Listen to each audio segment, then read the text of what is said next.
भ्रष्टाचार विरोधी चळवळ निरंतर चालू राहणार. ज्येष्ठ समाजसेवक अण्णा हजारे राळेगण सिद्धी. ज्येष्ठ समाजसेवक अण्णा हजारे यांची भेट साप्ताहिक मंडे टाइम न्यूजच्या टीमने राळेगण सिद्धी येथे घेतली. या भेटीत अण्णा हजारे यांना विविध प्रश्न विचारण्यात आले, ज्यांना त्यांनी शांत आणि सखोल उत्तरे दिली. यावेळी त्यांना विचारले की त्यांच्या चळवळीचे भविष्य काय असेल आणि ती चळवळ निरंतर कशी चालेल. यावर उत्तर देताना अण्णा हजारे म्हणाले, ही चळवळ कुण्या एका व्यक्तीच्या आधारावर नाही, ही चळवळ संघटितरित्या चालू राहणार आहे, निरंतर चालू राहील.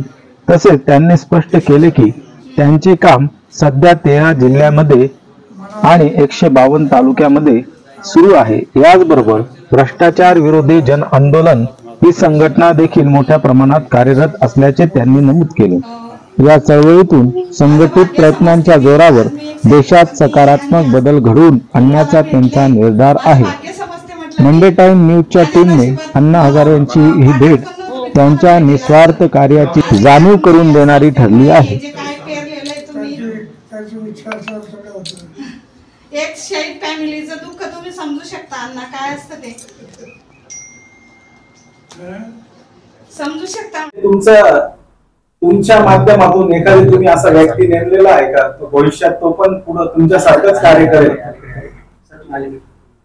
व्यक्ती म्हणून एखाद्या व्यक्तीकडे तुमचं लक्ष केंद्रित आहे का? हे व्यक्ती म्हणून आपलं वारं चालवेल की आपलं कार्य पुढे अविरत चालू राहील, अशी व्यक्ती तुमच्या आपल्या डोळ्यासमोर आहे का? नुसते व्यक्ती कुठलीही धरून चालत नाही, त्याच्यात कार्यक्षमता पाहिजे तर मग ते किंवा एखादी संघटना ना भ्रष्टाचार विरोधी जन आंदोलन.